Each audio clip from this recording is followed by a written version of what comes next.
When I was young, my family lived overseas. I lived in Indonesia for a few years. And my mother, she didn't have the money to send me where all the American kids went to school.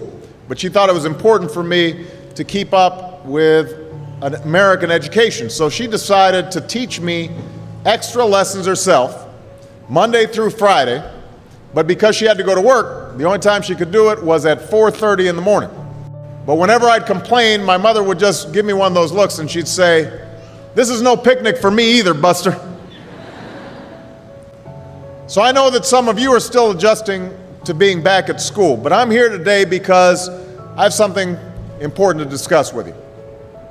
My father left my family when I was 2 years old, and I was raised by a single mom who had to work and who struggled at times to pay the bills and wasn't always able to give us the things that other kids had. There were times when I missed having a father in my life. There were times when I was lonely and I felt like I didn't fit in. So I wasn't always as focused as I should have been on school. And I did some things that I'm not proud of. And I got in more trouble than I should have. And my life could have easily taken a turn for the worse. But I was lucky.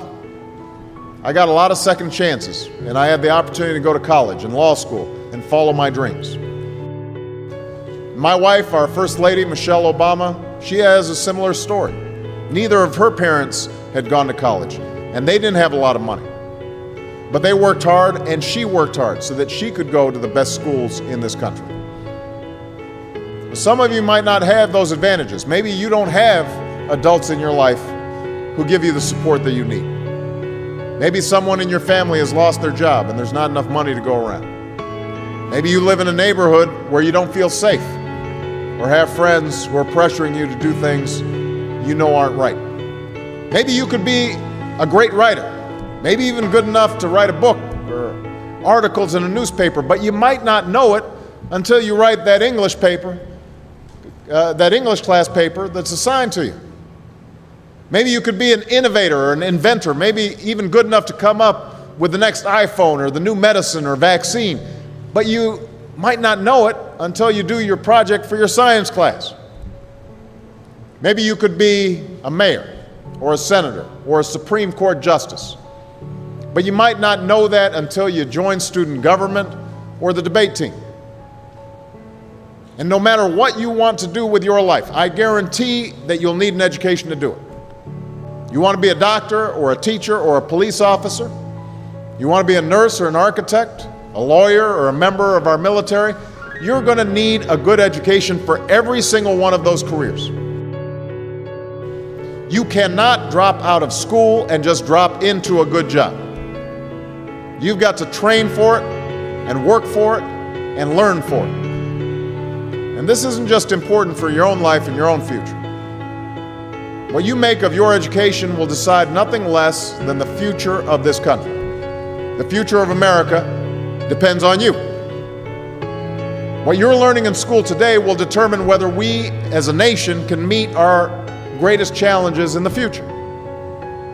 You'll need the knowledge and problem-solving skills you learn in science and math to cure diseases like cancer and AIDS, and to develop new energy technologies and protect our environment. You'll need the insights and critical thinking skills you gain in history and social studies to fight poverty and homelessness, crime and discrimination, and make our nation more fair and more free. You'll need the creativity and ingenuity you develop in all your classes to build new companies that will create new jobs and boost our economy. We need every single one of you to develop your talents and your skills and your intellect so you can help us old folks solve our most difficult problems. If you don't do that, if you quit on school, you're not just quitting on yourself, you're quitting on your country. Now, I know it's not always easy to do well in school. I know a lot of you have challenges in your lives right now that can make it hard to focus on your schoolwork. I get it. I know what it's like. But at the end of the day, the circumstances of your life, what you look like, where you come from, how much money you have, what you've got going on at home, none of that is an excuse for neglecting your homework or having a bad attitude in school. That's no excuse for talking back to your teacher or cutting class or dropping out of school. There is no excuse for not trying. Where you are right now doesn't have to determine where you'll end up. No one's written your destiny for you. Because here in America, you write your own destiny. You make your own future. That's what young people like you are doing every day all across America. And that's why today I'm calling on each of you to set your own goals for your education and do everything you can to meet them. Your goal can be something as simple as doing all your homework, paying attention in class, or spending some time each day reading a book. Maybe you'll decide to get involved in an extracurricular activity or volunteer in your community. Maybe you'll decide to stand up for kids who are being teased or bullied because of who they are or how they look. Because you believe, like I do, that all young people deserve a safe environment to study and learn. Maybe you'll decide to take better care of yourself so you could be more ready to learn. But whatever you resolve to do, I want you to commit to it. I want you to really work at it. I know that sometimes you get that sense from TV that you can be rich and successful without any hard work. That your ticket to success is through rapping or basketball or being a reality TV star. Chances are you're not going to be any of those things. The truth is, being successful is hard. You won't love every subject that you study. You won't click with every teacher that you have. Not every homework assignment will seem completely relevant to your life right at this minute. And you won't necessarily succeed at everything the first time you try. That's okay.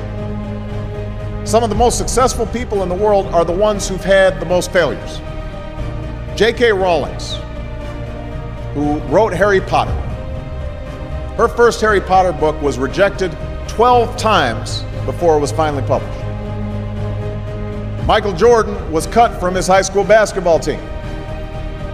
He lost hundreds of games and missed thousands of shots during his career. But he once said, "I have failed over and over and over again in my life, and that's why I succeed." These people succeeded because they understood that you can't let your failures define you. You have to let your failures teach you. You have to let them show you what to do differently the next time. So if you get into trouble, that doesn't mean you're a troublemaker. It means you need to try harder to act right. If you get a bad grade, that doesn't mean you're stupid. It just means you need to spend more time studying. No one's born being good at all things. You become good at things through hard work. You're not a varsity athlete the first time you play a new sport. You don't hit every note the first time you sing a song. You've got to practice. The same principle applies to your schoolwork. You might have to do a math problem a few times before you get it right. You might have to read something a few times before you understand it. You definitely have to do a few drafts of a paper before it's good enough to hand in. Don't be afraid to ask questions. Don't be afraid to ask for help when you need it. I do that every day. Asking for help isn't a sign of weakness, it's a sign of strength. Because it shows you have the courage to admit when you don't know something, and that then allows you to learn something new. So find an adult that you trust, a parent, a grandparent, or a teacher, a coach, or a counselor, and ask them to help you stay on track to meet your goals. And even when you're struggling, even when you're discouraged, and you feel like other people have given up on you, don't ever give up on yourself. Because when you give up on yourself, you give up on your country. The story of America isn't about people who quit when things got tough. It's about people who kept going, who tried harder, who loved their country too much to do anything less than their best. It's the story of students who sat where you sit 250 years ago and went on to wage a revolution, and they founded this nation. Young people. Students who sat where you sit 75 years ago, who overcame a depression and won a world war, who fought for civil rights and put a man on the moon. Students who sat where you sit 20 years ago, who founded Google and Twitter and Facebook and changed the way we communicate with each other. So today, I want to ask all of you, what's your contribution going to be? What problems are you going to solve? What discoveries will you make?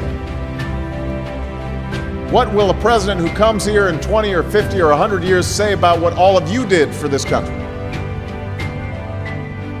Your families, your teachers, and I are doing everything we can to make sure you have the education you need to answer these questions.